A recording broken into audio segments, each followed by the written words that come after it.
Hello, Just Played Loud Taavi is here, and we're going to talk about 1972 songs in this episode. And I'm here with my trusted co-host, Andrew. Hello. I don't know if I have, again, much to say about 72, but another fantastic year, of course, plenty of great stuff. I feel like I have more rock this time than I had in 71. I guess, Yeah, at yeah, I least. can see that. Yeah, it's another year, another great set of options for song. Um, I think we're starting to notice maybe some more of the different movements from the 70s kind of picking up here. You got like a singer-songwriter side, power pop, glam is kind of in there. You got prog, Hmm. funk. So there's a lot of different kind of competing sounds happening by here. And like it's Yeah. I'm not sure if it has the highs of some of the years we've talked about before, but it's still Hmm. the early 70s, which is one of the most fertile eras for great music. So it'll be another good list, I think. Oh, yeah. So Oh, yeah. I guess I'll hop into my singles, and I'm going to start with number five with Burning Love, Elvis Presley. Always been one of my Nice. favorite Elvis tracks. I like how it's kind of a combination of like you have like his early rock and roll element in this, but it's also like the Blue-Eyed Soul Vegas era sound to it as well. So it's a really Yeah. cool mix. Yeah. For my number four, I've got Rocket Man, Elton John. Most people know about this one even today. I always liked the core like songs to Elton's hits, but this was probably the one that really made me take notice of the great playing and the extra little production touches that elevate it. I really love the production sound on this one. You got like when the bass comes in, or like later on with the synthesizer, just a lot of cool touches to it. My number three is going to be from Badfinger, Baby Blue. I think this is the perfect example of like the emerging power pop sound, really tight, pretty harmonies with like a tasty guitar sound to give it a bit of an edge. That's a really cool combination of stuff. And always remembered now to close out Breaking Bad. So there you go. Number two, I have Tumbling Dice, my Rolling Stones. Funny because I grew up on like all the Stones hits, including this one, but it wasn't until I got into Exile on Main Street that this my appreciation for this one fully hit. And now I think it's possibly my favorite of their singles that wasn't in the 60s. Um, and like much of this record, it somehow feels like loose and off the cuff, but has a really like well crafted sound to it as well. Just a really like rootsy good time. And then that leaves my number one single, which is going to be "I Saw the Light," Todd Rundgren. It's always nice when like you have a talented artist who just kind of gives you something that's like really pleasing and radio friendly, and that's what you get from him here. Uplifting, like piano pop, having all the things like for the mainstream public to like, but you can just tell there's an extra craft behind the songwriting, and that's what really makes it stand out. So yeah, those are my singles picks for 72. Yeah, Burning Love is a great shout. I used to pick a lot of Elvis songs, but I didn't do for 71, but we will see if I have this year.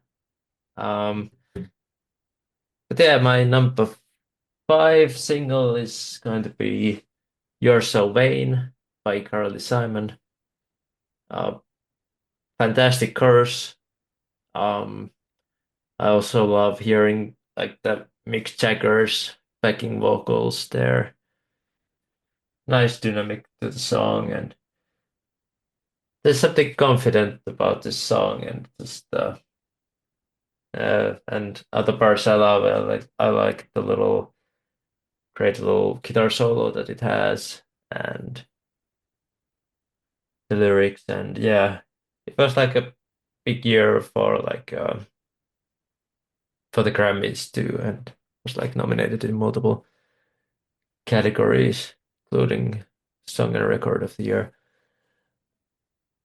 My number four is a T-Rex song called Metal Guru um, from the Slider album. Uh, just think Mark Bolan is super cool. I love his vocals. Uh, it's just glam rock greatness. It just sounds so like it would be really fun to hear the song live and just rock out to the song. And yeah, but it's also called Metal Guru. It's kind of cool title. Number three is a song we have in common. Uh, Tumbling Dice by the Stones. Love Charlie Watts' drumming. It's such a nice groove. You can like pop your head to it, and you can feel like you can conquer the casino or Vegas or something. It's just so wonderfully melodic and powerful. Yeah, great song. Number two is Heart of Gold by Neil Young. It's just a beautiful song. It's more simple than maybe a lot of my picks usually, but like it's just so well crafted and the melody is super nice. And it's a song I have like slight memories hearing as a child. And my mom loved it and or at least liked it. I don't know, but like um, it's a great song all around. And my number one single is going to be Superstition by Stevie Wonder. Just really great groove in this one. Um, love drums here and all the like. It's just kind of like a driving classic. You just want to put it on when you're driving and feel really cool. And all the parts are wonderful and just a really memorable song with Stevie doing most of the work and writing and playing most of the instruments and producing. And yeah, and it's just a killer song about superstitions. Um, yeah, those are my five singles. Awesome. Yeah, lots of songs there. I also considered. Always hard to get it down to just five in these years. Yeah, yep. Bring us to the deep cuts, and I'll start with number five, The Ballad of El Udo, Big Star. Top-notch track from their debut album. I don't know what you'd call it exactly. It's kind of folky, kind of power poppy. I really like the dynamics between the verse and the chorus, especially the way the drums really burst out on the chorus. It's such a really cool effect. For my number four, I'm going to go with probably the longest song I'll ever talk about in this series. Supper's Ready, Genesis.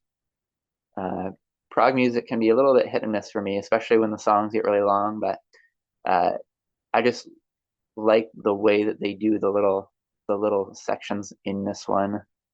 They're all different. They don't really connect that much, but they all sound really cool.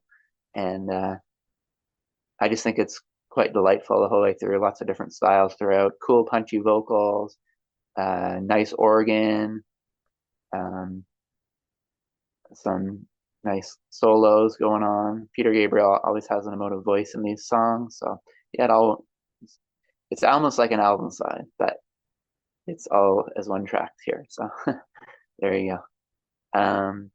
For my number three, I'm gonna go with Ziggy Stardust, David Bowie, which I believe was also a B-side, all-timer title track, um, to what I'd probably call the greatest glam record, in my opinion. Got everything you look for in David Bowie of this era, like the theatricality, great riffs, no perfect song. And then my number two is going to be going back to the Exile Rolling Stones with Rocks Off. A lot of tracks from this album were up for consideration. I think it's pretty Yep. consistent. But I don't think it gets better than this opener really engaging, fun rocker like they do so well. But you got some cool tweaks too, like the little psychedelic breakdown partway through. Probably one of their more underappreciated like classics in the casual circles because unlike some of their other like famous album cuts, this one doesn't really show up on like any of their best ofs or anything. You just kind of have to hear the album. Um, and then my number one deep cut is kind of a weird fringe situation. It's Thick as a Brick, Jethro Tull, but it's the edit. But Oh. it wasn't a single in anywhere except for some other European countries. So I'm taking like the single edit, but it wasn't a single by like Okay. uh, might be controversial for some to me even go with this version at all because like they love the album like Mhm. as the song basically covering the album. But I just really like what they do in a tight package here. Um, and I find this particular version of it is so satisfying, just like a perfect blend of like folk and prog in like a 3 minute runtime. So that's going to be my weird kind of edge case for deep cut and my number one. Yeah, I guess I guess that's that goes with the rules. I can't see why not. Some great picks, and you had some prog too, like I will have soon. Um, my number five is going to be a really popular song I've almost heard too many times again. Like I keep saying this, but like another great song, "Smoke on the Water" by Deep Purple. This was a single, uh, that it would be like in next year, 73, but it's like the album version is like 1 minute and 45 seconds longer. And like I could do a shorter Smoke on the Water, sure. But it totally ruins the guitar solo, which is maybe my favorite section. Like so I can't pick the single version for that reason. So here I am in 72 picking the album version of the Machine Head. And yeah, I'm guessing this is the most recognizable guitar riff ever. I feel like everyone knows this guitar solo. Guitar riff. And uh, despite if like if you're into rock or not, um, but all the parts are really killer outside of the uh guitar riff, and it has the like the is this the Mac 2 band? I think. I don't know Deep Purple history, but I think I want to say this is the Mac 2 band that they call it. With Blackmore, Gillan Clover, Lord, and bass, and and yeah, just a killer hard rocking tune. Number four is a bit of a song that you either gonna like or dislike, perhaps, but I've always found it great. It's by Elton John. I think I'm going to kill myself. Uh, the lyrics are, yeah, I don't know. It's a like it's a, I don't know. It's a little like, it's a little so tough subject to go in a lighter mood almost, but like, but I do think the song, uh, musically and all the melodies and everything, all the parts are so killer. Uh, and like love that.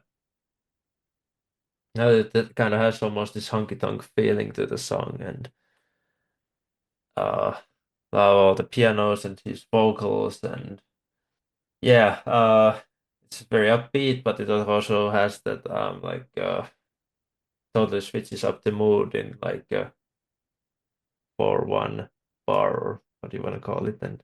and it just keeps on. That beat piano comes along, and yeah, so yeah, I guess for the lyrical subject, this is gonna be like hit or miss, but for me, it's a hit all around. Number three is a song by Yes, it's Siberian Cut Through. Um, last song on the Close to the Edge album. It's really progressive, of course. Kind of also has this funky element to it. And I love the harpsichord solo in the middle. It's always been one of my favorite. And it goes straight to the guitar solo, which is like one of the more perfect moments in this album. And Squire's bass is really killer, like doing a lot of stuff. And yeah, and Rick Wakeman is doing all the mellotrons and mini moogs and whatever he has. Super cool song. Uh, number two, I have another Stones song. This is Shine a Light. It's kind of like this gospel type of tune in a way. And yeah, it's about Brian Jones, who passed away a few years ago before this. And yeah, it's just a beautiful song. Uh, it's a would be a killer to close the album, but it's not a closure. But like it feels like a album closure. But all around a killer tune. Love it a lot.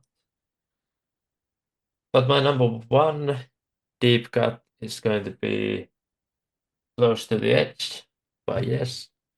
Title song that fits that not feels that first side of the album.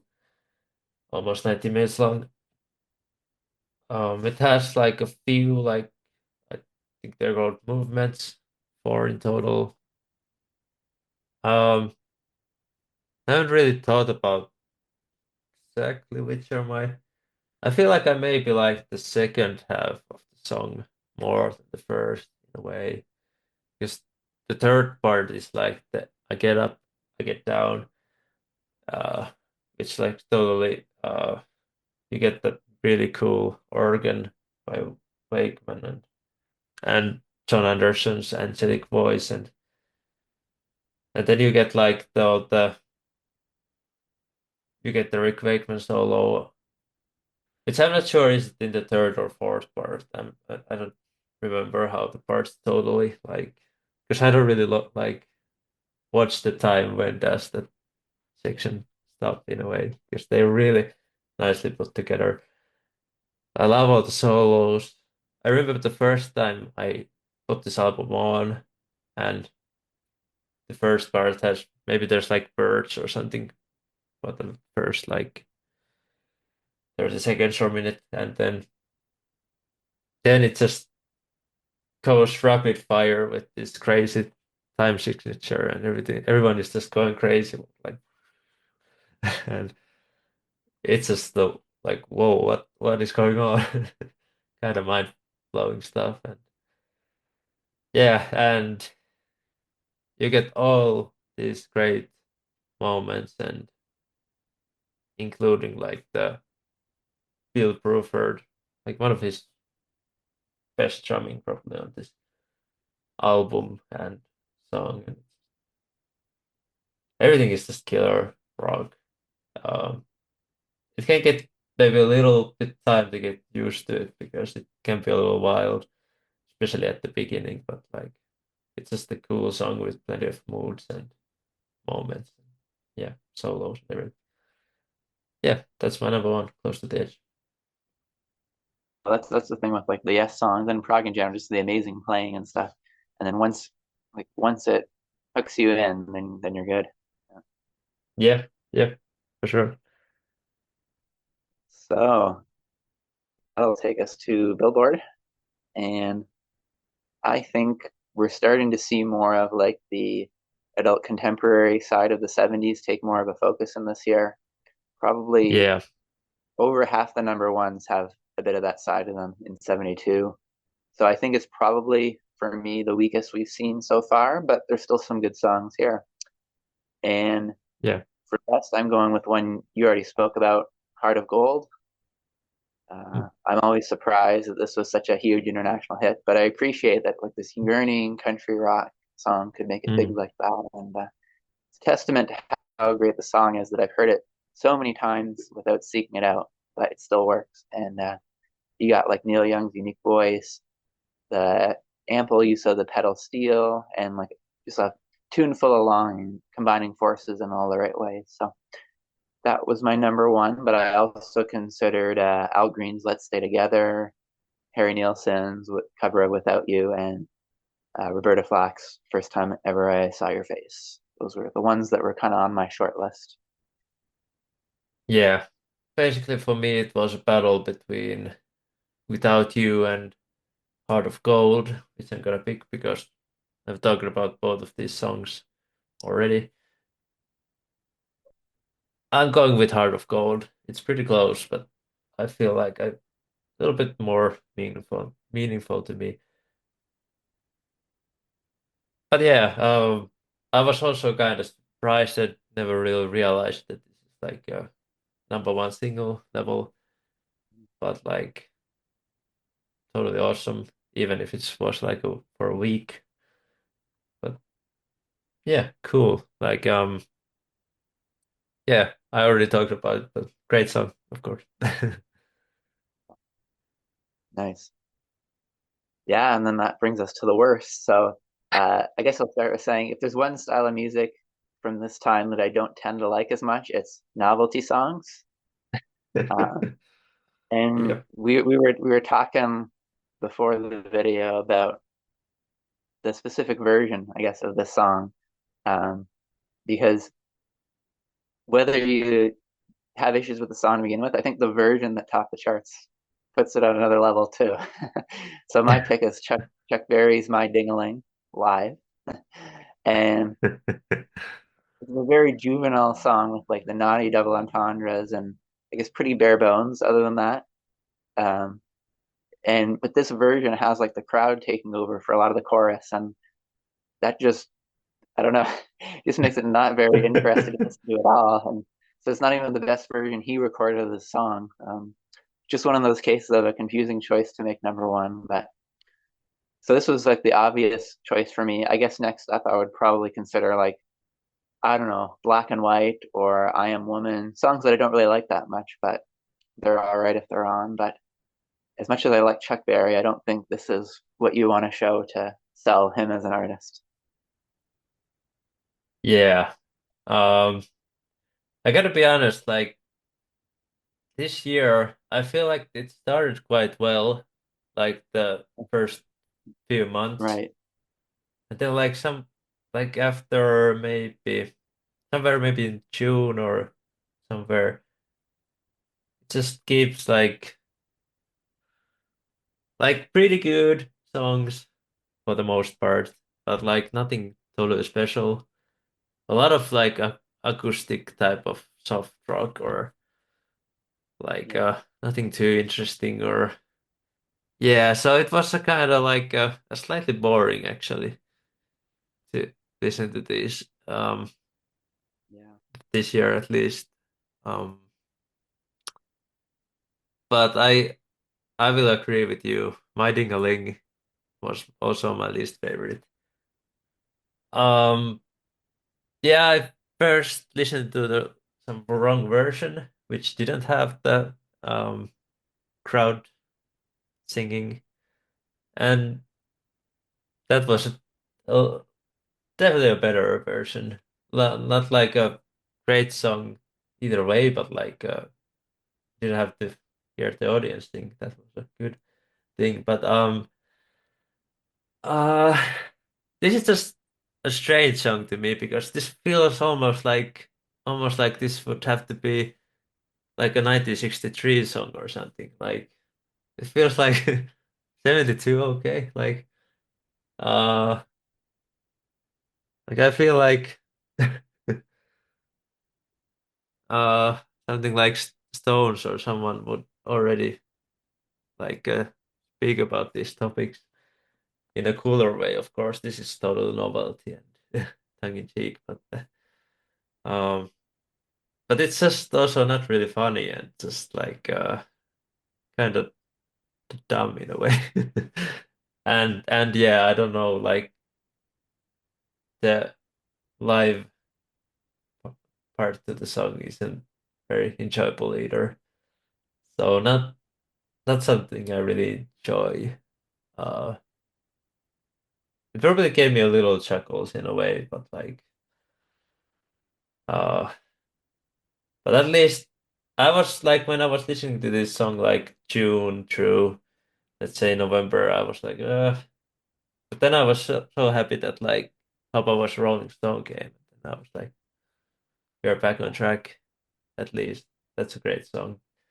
I also thought about it that a little, but like, yeah, not a great list of songs, in my opinion. And that's an interesting point about how, like, partway through the year, you notice the difference. And I wonder how that's going to translate to the next ones that we cover. Mm, yeah, Lily Tava, and yeah, I don't know. Uh, I haven't taken a strong look at like a deep dive into those yet. So we'll see. We'll see what happens. yeah, yeah, me neither. I don't know. Like, I feel like I don't know. I don't know what you thought about the song, but I didn't really. I was kind of meh about the Candyman song. I don't know. Was that? Did you like that one? Yeah, I thought about that one. I like it better in the movie in Willy Wonka. Um, Mm, I think it could have been worse than it was. Like, because I don't really like if they do a show tunes in a certain kind of way. But I thought the Sammy Davis Jr. It could have been worse. Like it could have been a disaster if you did it a different way. But it also mm, would be fairly yeah, low on my list of those options. yeah, yeah. Um, Oh but well. I guess that leads us to our song of the year. Yep. And for me, that's going to be another David Bowie song, Starman. Uh, the Nice. verses might be among one of my favorites of any song, and then you get to like the really beautiful soaring chorus on top of it. So it's a really great combination. Just one of those tracks that if it comes on, I'd pretty much have to stop and finish listening to it. Just kind of a magical type song from a great artist. So yeah, that's going to be my number one pick for the year, and probably not the last time I'll be talking about David Bowie either. Oh yeah, yeah, definitely won't be. Um, yeah, I almost made to my uh jingles this that song, but like, yeah, I was worried that was it a single, but yeah, it was. I think it was. Now I'm a little paranoid. I feel like, but my song of the year hasn't changed. I I usually when if somebody asks for like what's your like number one song of all time, I usually say this because like I feel like this kind of blew my mind when I first heard it and still kind of does. It's not a prog epic, this time by Genesis and it's Supper's Ready. Uh, almost 23 minutes long. It has seven different parts, and if I can be totally honest, I've uh, like the last two parts are to me the cream of the crop of the song, I guess. And uh, and I feel like that's like the almost like the peak of the music that I can think of those parts. It has like Apocalypse in 9/8 is like if I'm trying to like think of the groove, I always I can't do it. Like I feel like there's always some hit that I'm like, oh there. uh so Phil Collins, of course, a brilliant drummer, and I just love that. Oh, it kind of gets heavy and kind of dark, almost like all that heavy like so organ solo that's happening, and then um I'm not sure, is there a more goosebumps moment than the last uh, Peter Gabriel moment when he shouts the Jerusalem part. Like that's so awesome. Um, but despite I've just talked about those last two parts, like there's like fun parts like Willow Farm and like great Hackett solo. I don't even remember the part, maybe in the third part, and of course in the after the Jerusalem part. And I love how it starts with Lover Sleep. It's kind of like polka ballad type of beginning, and uh,